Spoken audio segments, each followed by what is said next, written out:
GMNA uses artificial intelligence for generated speech, visuals, and production. AI-generated content may contain errors. Please verify important information before making decisions or taking action.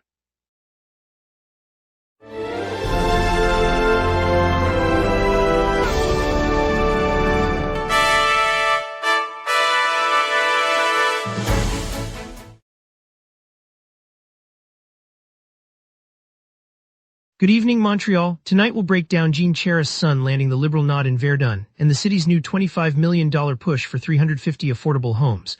Traffic's a bit tight with 2 STM line disruptions. Quebec also earmarked $12.5 million to combat homelessness, with $5 million for our city. Over to you, Emma. The Montreal Baroque Festival opens Friday at Place des Arts, featuring period ensembles from France, Germany, and Canada, with concerts running through next weekend. Tickets start at $15 for students, $20 for adults, and $26 for seniors. Online sales begin Monday with limited seats available for each performance. A family workshop Saturday morning invites children to explore Baroque instruments, guided by professional musicians, with hands-on activities and a brief concert showcase. Lots to get to. Let's begin our evening broadcast, diving into the stories shaping Montreal tonight, with updates and insights you won't want to miss. Tonight, a downtown housing project sparks debate as residents weigh promises of affordable units against rising construction costs, and the City Council's next vote could shape the neighborhood's future. Yesterday, the Quebec Liberal Party announced that Jean Charest, son of former Premier Jean Charest, has secured the nomination to run in the Verdun riding. Party President Charles Milliard confirmed the selection at a gathering in Verdun, noting that the constituency will be a key battleground as the Liberals finalize their slate for the upcoming provincial election. Jean Charest, a former municipal advisor, will now begin his campaign in a district that has traditionally leaned Liberal but faces strong competition from the governing coalition. The party said the nomination reflects a continued effort to bring recognizable names and fresh perspectives to voters across the island. With the election timeline moving forward, candidates across the province are expected to file their paperwork in the weeks ahead. Party officials said the nomination aims to strengthen Liberal support in the Southwest Borough. The City of Montreal announced this morning a new investment to boost affordable housing in the Rosemont Petite Patrie neighborhood. Mayor Soraya Martinez Ferrada, together with the Société de Développement Angus, confirmed a commitment of $25,110,800. The funding is earmarked to create 350 new affordable homes across the area. Rosemont Petite Patrie, a dense residential borough with a mix of families and young professionals, will see the units woven into its existing streetscape, providing options for low to moderate income households. Officials said the project will move forward through a partnership that combines municipal resources with the development agency's expertise.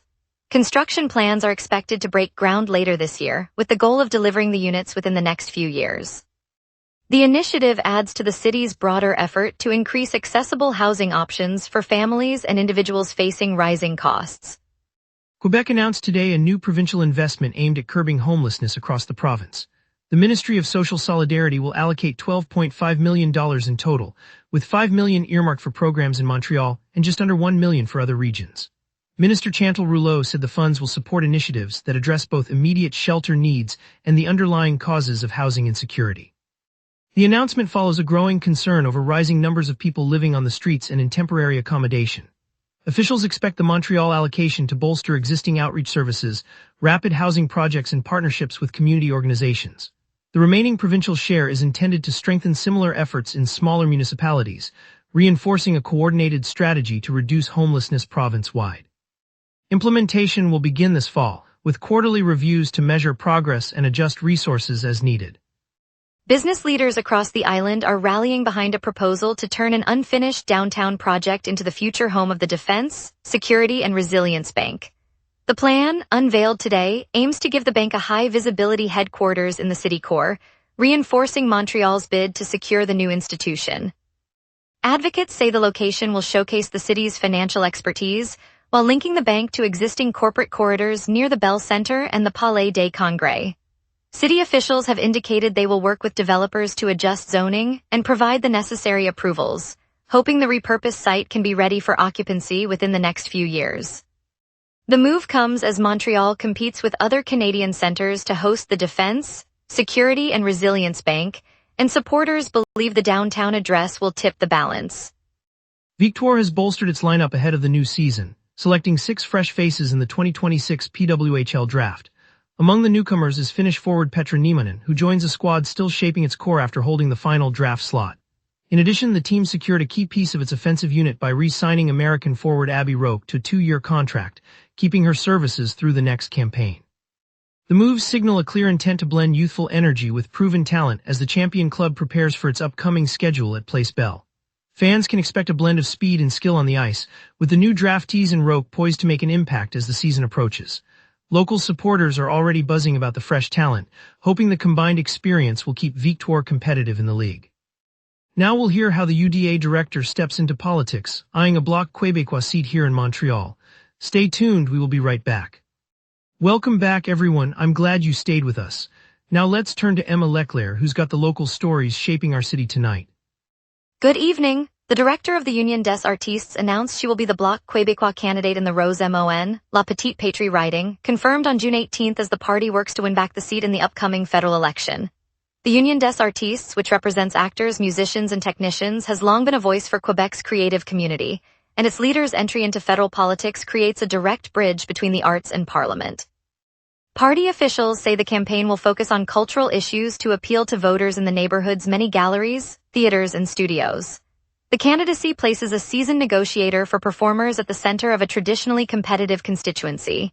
If elected, the candidate would bring contract negotiation experience to the federal arena, adding a cultural dimension to the bloc's election strategy.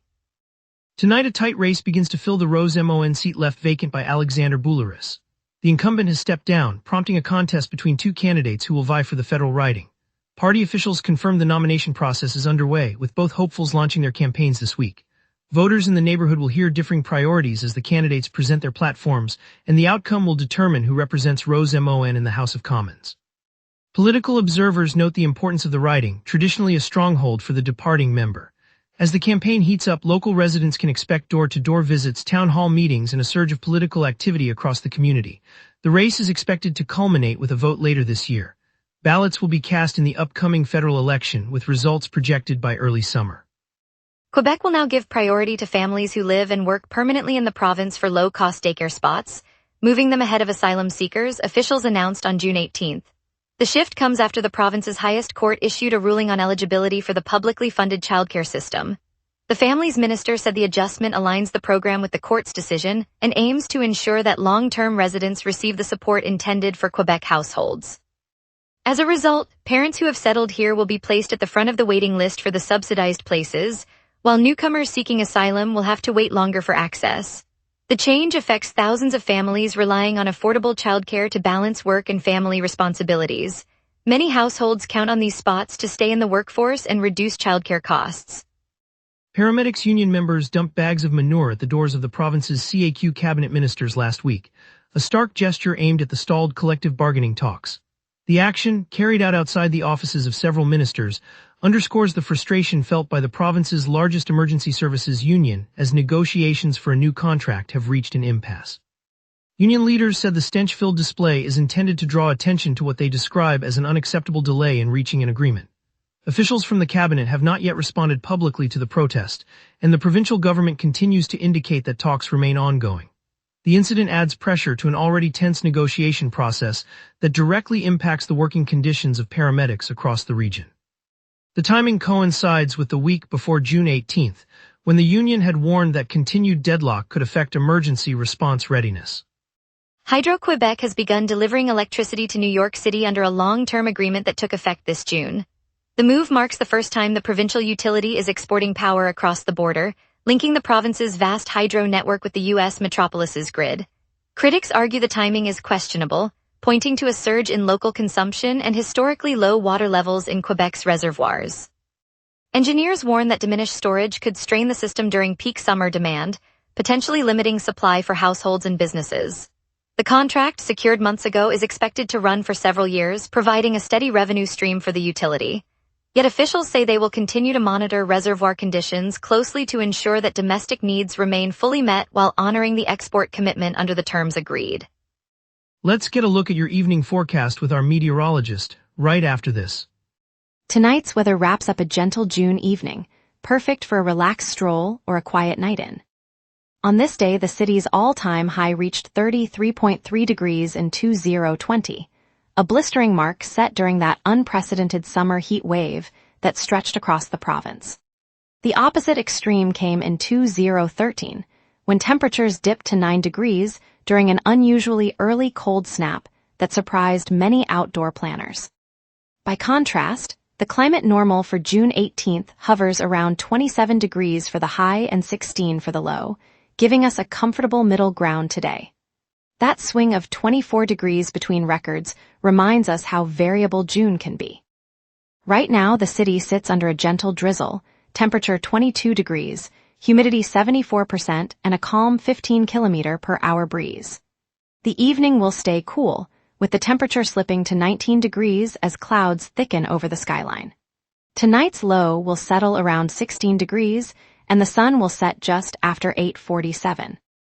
Winds will pick up after dark, reaching a gusty 34 km/h from the south, so expect a noticeable breeze on any balcony. A series of severe thunderstorm watches circle the island, with active warnings for Hemmingford, Huntingdon, and St. Jean, so keep an eye on any sudden downpours. Stay safe, keep windows closed if you hear rumble, and let's look ahead to the 5-day outlook. Looking ahead, Friday will be a cool start to the weekend with a high of 20 degrees and a low of 14, overcast skies, and a 40% chance of rain that could linger into the evening. Saturday stays similar, 21 degrees at its warmest and 14 at night, again overcast and another 40% chance of showers, so a light jacket is wise. Sunday nudges up to 22 degrees, low 15 with overcast clouds and a 35% rain risk, perfect for a relaxed brunch under a canopy. Monday repeats the 22 high, low 16, but the rain probability climbs to 45%, so keep an umbrella handy. Finally, Tuesday brightens with clear skies, a high of 23, low 15, and only a 25% chance of a brief shower, giving a pleasant end to the stretch. We'll update you on traffic delays, highlight Baroque Festival and Pier Lapin, plus finance Montreal's finance roadmap. Stay with us, we will be right back. Major blockage today on Rue Saint-Antoine-Ouest, closed between Boulevard Robert Bourassa and Rue du Square Victoria in the Ville Marie Cour. Traffic is diverting onto Rue Saint-Jacques and Rue Peel, adding roughly 10 to 15 minutes for downtown trips. A minor obstruction remains on Voie Camillien Houde, but flow is steady after the early morning slowdown. In the west, Boulevard Gouin-Ouest stays closed from Chemin de Elance at Elorme to Rue Rose Marie, with water service work continuing through the afternoon. Drivers should use Boulevard St. Laurent or Avenue des Îles as alternatives. On the transit side, the Orange Line on the Greenhouse segment runs on a reduced schedule, with trains running every 15 minutes instead of the usual 5.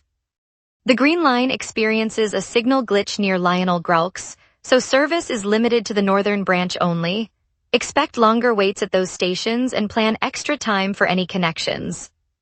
The Montreal Baroque Festival is in full swing, lighting historic sites across the city with 4 days of maximalist music, dance and theater that reimagines the 17th and 18th centuries for today's audience.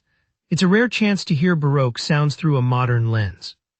Tonight at Salle Wilfrid Pelletier, Julien Clerc returns for a French song set as part of the Francos de Montreal series, smooth, nostalgic melodies that feel like a summer soiree. Later, Pier Lapin steps into the Maison Symphonique for an intimate indie pop and folk performance, perfect for listeners who crave lyrical storytelling.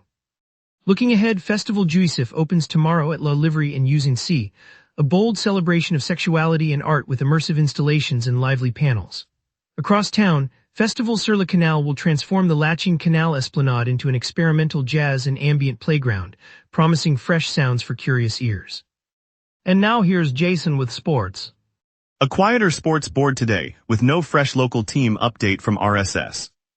2 Montreal Canadiens took home NHL awards on June 5th. Captain Nick Suzuki claimed the Frank J. Selk Trophy, recognized as the league's top defensive forward. Cole Caulfield earned the Lady Byng Trophy for sportsmanship and gentlemanly play, a strong statement for a franchise building toward contention. The Canadiens' playoff run is over. Carolina eliminated Montreal in the Eastern Conference Final, with Logan Stankoven scoring one of 3 Hurricanes' first-period goals in Game 5. The Hurricanes advanced to the Stanley Cup Final. CBC Sports reports Montreal's promising postseason ends at the conference stage. An emotional goodbye in Montreal. Brendan Gallagher, described by CBC Sports NHL as the longest-serving Canadian, announced he is moving on from the only NHL franchise he has ever known. Gallagher said it is time to, quote, find a new home, closing the chapter on a lengthy career in blue, Blanquette Rouge. Finance Montreal, the downtown hub for green investment, sits at the heart of Rue St. Laurent. This week, the 6th Sustainable Finance Summit gathered governments, banks, and international bodies under one roof, and Quebec unveiled North America's first sustainable finance roadmap. The Canadian government pledged $10 million to keep the International Sustainability Standards Board in our city, cementing Montreal's role as a North American center for responsible capital. For the neighborhood, the influx of analysts and climate-focused firms means new jobs, vibrant office life, and a clear signal that downtown is evolving into a green finance district. For Montrealers, Finance Montreal is the quiet engine turning our city's climate ambition into real capital. And later, we'll celebrate Victoire moves, with 6 new draftees joining and Abby Roque locked in on a 2-year deal. Stay tuned.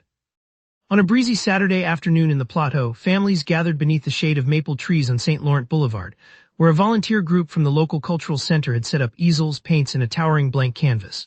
Children from the nearby Francophone school, their cheeks flushed with excitement, were handed brushes and invited to add a splash of color to a mural that would celebrate the city's shared language. The air filled with the soft hum of a street corner accordionist, his melodies weaving through the chatter of parents and the occasional bark of a curious dog. A senior baker from the neighborhood, known for his buttery croissants, paused his delivery route to offer freshly baked pastries, their warm scent mingling with the scent of fresh paint. When the final brushstroke was placed, a vibrant swirl of red, blue, and gold spelling out Montreal Ensemble, the crowd erupted in applause and a local photographer captured the moment. A multi-generational circle, hands clasped, faces illuminated by the setting sun. It's moments like these, when strangers become neighbors and art becomes a shared promise, that remind us why this city feels like home. In the early evening on Thursday, a magnitude 4.5 quake rattled the homes of the Gaspé Peninsula, a reminder that the earth can shift even in our quiet corners. Across the Basse St. Laurent villages, residents gathered on the steps of the St. Louis Church, where bakery owner Marie-Claude offered fresh croissants and a warm smile. She said the scent of butter and sugar seemed to steadier the shaking hands of neighbors checking doorways and windows. At the same time, teachers at École du Rivage turned the unexpected jolt into a teachable moment, guiding their students through a calm discussion about plate tectonics and safety. One 8-year-old, eyes bright, whispered, "We're all safe because we look out for each other," and the class nodded in unison. The moment that lingered most was when a volunteer peer helped an elderly couple carry their groceries up the steep stairwell of their stone cottage, pausing to share a laugh as the lights flickered back on. In a region where the land can move, the people here stayed rooted, proving that community is the steady heart of eastern Quebec. Thank you, Montreal, for tuning in. Tonight's highlight, Hydro-Quebec beginning to send power to New York City, underscores the province's growing reach. We appreciate your curiosity and insight. Join us tomorrow for more stories that shape our city and province and the vibrant conversations that keep Montreal moving forward. See you then.